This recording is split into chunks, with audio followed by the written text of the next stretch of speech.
ವೈದಿಕ ಧರ್ಮದಲ್ಲಿ ನಂಬಿಕೆ ಉಳ್ಳಂತಹ ಹಾಗೂ ತಮ್ಮನ್ನು ತಾವು ಸನಾತನವಾದಿಗಳು ಅಂತ ಕರೆಸಿಕೊಳ್ಳುವಂತಹ ಕೆಲವು ಮಠಾಧೀಶರು ಮತ್ತು ಕೆಲವು ರಾಜಕೀಯ ಮುಖಂಡರು ಸೇರ್ಕೊಂಡು ಬಸವಾದಿ ಶರಣರ ಹಿಂದೂ ಸಮಾವೇಶ ಎಂಬ ಹೆಸರಿನ ಮೇಲೆ ಕಾರ್ಯಕ್ರಮಗಳನ್ನ ಮಾಡಲಿಕ್ಕೆ ಶುರು ಮಾಡಿದ್ದಾರೆ. ಕಳೆದ 100 ವರ್ಷಗಳಲ್ಲಿ ಕೇವಲ ಕರ್ನಾಟಕ ಅಷ್ಟೇ ಅಲ್ಲ, ಭಾರತ ದೇಶ ತುಂಬೆಲ್ಲ ಅನೇಕ ಹಿಂದೂ ಸಮಾವೇಶಗಳು ಆಗಿರುವುದನ್ನ ನಾವು ನೋಡಿದ್ದೀವಿ. ಆದರೆ ಮೊಟ್ಟ ಮೊದಲ ಬಾರಿಗೆ ಈ ಒಂದು ಹಿಂದೂ ಸಮಾವೇಶದ ಹೆಸರಿನಲ್ಲಿ ಬದಲಾವಣೆಯನ್ನ ಮಾಡಲಾಗಿದೆ. ಹಿಂದೂ ಎಂಬ ಪದದ ಜೊತೆಗೆ ಬಸವಾದಿ ಶರಣರು ಎಂಬ ಪದವನ್ನು ಸೇರಿಸುವ ಹೊಸ ಪ್ರಯೋಗವನ್ನ ಇಲ್ಲಿ ಮಾಡಲಾಗಿದೆ. ಈ ರೀತಿ ಬಸವಾದಿ ಶರಣರ ಹಿಂದೂ ಸಮಾವೇಶ ಎಂಬ ಹೆಸರನ್ನ ಇಡೋದು ತಾತ್ವಿಕವಾಗಿ ಎಷ್ಟು ಸೂಕ್ತ? ಬಸವಾದಿ ಶರಣರು ಮತ್ತು ಹಿಂದೂ ಧರ್ಮ ಈ ಎರಡೂ ಕೂಡ ಒಂದೇ ಚೌಕಟ್ಟಿನಲ್ಲಿ ಬರುತ್ತವೆ.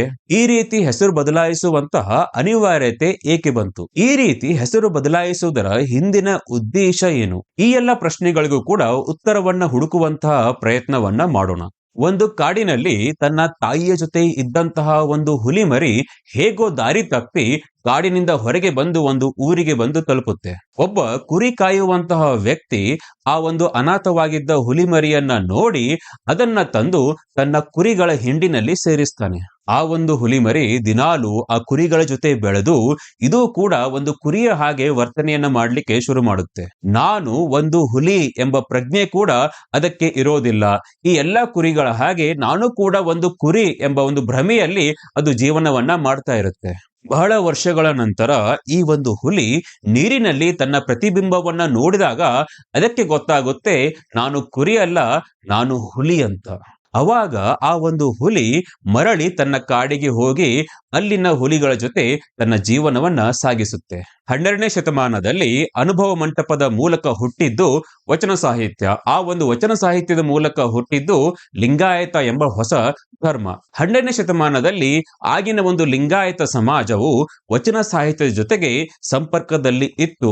ಅದಕ್ಕಾಗಿ ಲಿಂಗಾಯತ ಅನ್ನೋದು ಒಂದು ಜಾತಿ ಅಲ್ಲ, ಇದು ಒಂದು ಧರ್ಮ ಎಂಬ ಒಂದು ಅರಿವು ಅವಾಗ ಲಿಂಗಾಯತರಲ್ಲಿ ಇತ್ತು. ಆದರೆ ವರ್ಣಾಂತರ ವಿವಾಹದ ಒಂದು ನೆಪದಿಂದ ಯಾವಾಗ ಕಲ್ಯಾಣ ಕ್ರಾಂತಿ ಆಗುತ್ತೆ, ಸಂಪ್ರದಾಯವಾದಿಗಳು ವೈದಿಕವಾದಿಗಳು ಲಕ್ಷ ವಚನಗಳನ್ನ ಸುಟ್ಟು ಹಾಕ್ತಾರೆ. ಈ ರೀತಿ ಉಳಿದಂತಹ ಕೆಲವು ಸಾವಿರದಷ್ಟು ವಚನಗಳು ಕೂಡ ಅಲ್ಲಿ ಇಲ್ಲಿ ಕೆಲವು ಅಜ್ಞಾತ ಸ್ಥಳಗಳಲ್ಲಿ, ಕೆಲವು ಮಠಗಳಲ್ಲಿ, ಕೆಲವರ ಮನೆಗಳ ಪೂಜಾ ಕೋಣೆಗಳಲ್ಲಿ ಸಂಗ್ರಹಿಸಲ್ಪಡ್ತವೆ. ಈ ರೀತಿ 800 ವರ್ಷಗಳ ತನಕ ಈ ಒಂದು ಲಿಂಗಾಯತ ಸಮಾಜವು ವಚನ ಸಾಹಿತ್ಯದ ಜೊತೆಗೆ ಸಂಪರ್ಕವನ್ನ ಕಡಿದುಕೊಳ್ಳುತ್ತೆ. ವಚನ ಸಾಹಿತ್ಯದಿಂದ ದೂರವಾದ ಈ ಒಂದು ಲಿಂಗಾಯತ ಸಮಾಜವು ಮತ್ತೆ ವೈದಿಕ ಆಚರಣೆಗಳಲ್ಲಿ ಮುಳುಗಿ ಹೋಗಿ ಲಿಂಗಾಯತ ಅನ್ನೋದು ಒಂದು ಜಾತಿ ಎಂಬ ಒಂದು ಭ್ರಮೆಯಲ್ಲಿ ಬದುಕಲಿಕ್ಕೆ ಶುರು ಮಾಡುತ್ತೆ. 800 ವರ್ಷಗಳ ನಂತರ ಅಂದ್ರೆ 20ನೇ ಶತಮಾನದಲ್ಲಿ ಅಲ್ಲಿ ಇಲ್ಲಿ ಸಂಗ್ರಹಿಸಲ್ಪಟ್ಟಿದ್ದ ವಚನ ಸಾಹಿತ್ಯವು ಮತ್ತೆ ಈ ಒಂದು ಸಮಾಜದ ಸಂಪರ್ಕಕ್ಕೆ ಬರುತ್ತೆ. 20ನೇ ಶತಮಾನದಲ್ಲಿ ಯಾವಾಗ ಈ ಒಂದು ವಚನ ಸಾಹಿತ್ಯ ಹೊರಗೆ ಬಂದು ಪ್ರಚಾರ ಆಗಲಿಕ್ಕೆ ಶುರು ಆಗುತ್ತೆ, ಅವಾಗ ಲಿಂಗಾಯತ ಅನ್ನೋದು ಒಂದು ಜಾತಿ ಅಲ್ಲ, ಇದು ಒಂದು ಧರ್ಮ ಎಂಬ ಒಂದು ಪ್ರಜ್ಞೆ ಲಿಂಗಾಯತ ಸಮಾಜಕ್ಕೆ ಬರಲಿಕ್ಕೆ ಶುರು ಆಗುತ್ತೆ. ಈ ರೀತಿ ಕಳೆದ ಹಲವು ದಶಕಗಳಲ್ಲಿ ಜಾಗೃತಿ ಉಂಟಾಗಿ ಲಿಂಗಾಯತ ಧರ್ಮಕ್ಕೆ ತಂದೆ ಅಂದ್ರೆ ವಿಶ್ವಗುರು ಬಸವಣ್ಣನವರು, ಇದರ ತಾಯಿ ವಚನ ಸಾಹಿತ್ಯ ಎಂಬ ಅರಿವು ಜನರಲ್ಲಿ ಮೂಡುತ್ತೆ. ಇದರ ಫಲವಾಗಿ ಕಳೆದ 10-20 ವರ್ಷಗಳಲ್ಲಿ ಲಿಂಗಾಯತ ಧರ್ಮದ ಸಾಂವಿಧಾನಿಕ ಮಾನ್ಯತೆಯ ಬೇಡಿಕೆಯು ಒಂದು ದೊಡ್ಡ ಧ್ವನಿಯಾಗಿ ರೂಪುಗೊಳ್ಳುತ್ತೆ. ಯಾವ ರೀತಿ ಒಂದು ಹುಲಿಯನ್ನ ನೀನು ಹುಲಿ ಅಲ್ಲ, ನೀನು ಕುರಿ ಎಂದು ಹೇಗೆ ನಂಬಿಸಲಾಗಿತ್ತೋ, ಅದೇ ರೀತಿ 800 ವರ್ಷಗಳ ಕಾಲ ಲಿಂಗಾಯತ ಅನ್ನೋದು ವೈದಿಕ ಧರ್ಮ, ಹಿಂದೂ ಧರ್ಮದ ಒಳಗೆ ಬರುವಂತಹ ಜಾತಿ ಎಂದು ನಂಬಿಸಲಾಗಿತ್ತು. ಈ ರೀತಿ ಲಿಂಗಾಯತವು ಜಾತಿ ಅಲ್ಲ, ಇದು ಒಂದು ಧರ್ಮ ಎಂಬ ಒಂದು ಅರಿವು ಲಿಂಗಾಯತ ಸಮಾಜಕ್ಕೆ ಬಂದ ಮೇಲೆ ಮತ್ತೆ ನೀನು ಹುಲಿ ಅಲ್ಲ, ನೀನು ಒಂದು ಕುರಿ ಎಂದು ನಂಬಿಸುವ ಒಂದು ಪ್ರಯತ್ನವೇ ಬಸವಾದಿ ಶರಣರ ಹಿಂದೂ ಸಮಾವೇಶ ಮಾಡುತ್ತಿರುವ ಉದ್ದೇಶ. ಇವರು ಹೇಳುವ ಪ್ರಕಾರ ವಿಶ್ವಗುರು ಬಸವಣ್ಣನವರು ಯಾವುದೇ ಒಂದು ಹೊಸದಾದ ಧರ್ಮವನ್ನ ಕೊಟ್ಟಿಲ್ಲ. ಇವರು ಮೊದಲೇ ಇದ್ದಂತಹ ವೈದಿಕ ಧರ್ಮ, ಹಿಂದೂ ಧರ್ಮವನ್ನ ಬೆಳೆಸುವಂತಹ, ಉದ್ಧಾರ ಮಾಡುವಂತಹ ಕೆಲಸವನ್ನ ಮಾಡಿದ್ರು. ಒಂದು ವೇಳೆ ಬಸವಾದಿ ಶರಣರು ಹಿಂದೂ ಧರ್ಮವನ್ನ, ವೈದಿಕ ಧರ್ಮವನ್ನ ಬೆಳೆಸುವಂತಹ, ಉದ್ಧಾರ ಮಾಡುವಂತಹ ಕೆಲಸವನ್ನ ಮಾಡಿದ್ರೆ ಇವರು ಬರೆದಿರುವಂತಹ ಸಾವಿರಾರು ವಚನಗಳಲ್ಲಿ ಎಲ್ಲಿಯೂ ಕೂಡ ಒಂದು ಸಲವೂ ಕೂಡ ಹಿಂದೂ ಎನ್ನುವ ಪದವನ್ನ ಏಕೆ ಬಳಸಿಲ್ಲ?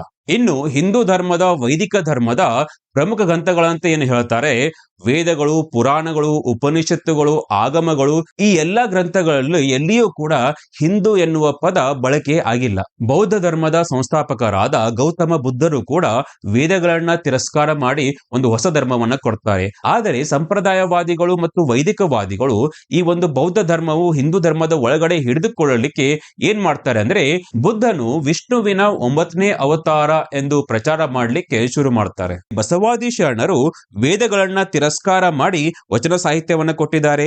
ಚತುರ್ವರ್ಣ ವ್ಯವಸ್ಥೆಯನ್ನು ತಿರಸ್ಕಾರ ಮಾಡಿ ಸಮಾನತೆಯನ್ನು ಕೊಟ್ಟಿದ್ದಾರೆ. ದೇವಾಲಯ ಸಂಸ್ಕೃತಿಯನ್ನ ತಿರಸ್ಕಾರ ಮಾಡಿ ಇಷ್ಟಲಿಂಗವನ್ನ ಕೊಟ್ಟಿದ್ದಾರೆ. ಅದೇ ರೀತಿ ಪುರೋಹಿತ ಮಧ್ಯಸ್ಥಿಕೆಯನ್ನು, ಯಜ್ಞ ಯಾಗವನ್ನ, ಜ್ಯೋತಿಷ್ಯವನ್ನ ಇವೆಲ್ಲವನ್ನು ಕೂಡ ಬಸವಾದಿ ಶರಣರು ತಿರಸ್ಕಾರ ಮಾಡಿದ್ದಾರೆ. ಹಿಂದೂ ಧರ್ಮ ಮತ್ತು ಲಿಂಗಾಯತ ಧರ್ಮದ ನಡುವೆ ಇರುವಂತಹ ವ್ಯತ್ಯಾಸಗಳು ಏನು ಎಂಬುದನ್ನ ಈ ಒಂದು ವಿಡಿಯೋದಲ್ಲಿ ನೀವು ನೋಡಬಹುದು. ಈ ರೀತಿ ಬೌದ್ಧ ಧರ್ಮ, ಜೈನ ಧರ್ಮ, ಸಿಖ್ ಧರ್ಮ, ಅದೇ ರೀತಿ ಲಿಂಗಾಯತ ಧರ್ಮ, ಈ ಎಲ್ಲ ಧರ್ಮಗಳು ಕೂಡ ಭಾರತೀಯ ನೆಲದಲ್ಲಿ, ಭಾರತೀಯ ಸಂಸ್ಕೃತಿಯಲ್ಲಿ ಹುಟ್ಟಿದಂತಹ ಭಾರತೀಯ ಧರ್ಮಗಳು. ಆದರೆ ಈ ಎಲ್ಲ ಧರ್ಮಗಳು ಹಿಂದೂ ಧರ್ಮ ಅಥವಾ ವೈದಿಕ ಧರ್ಮದ ಭಾಗ ಅಲ್ಲ.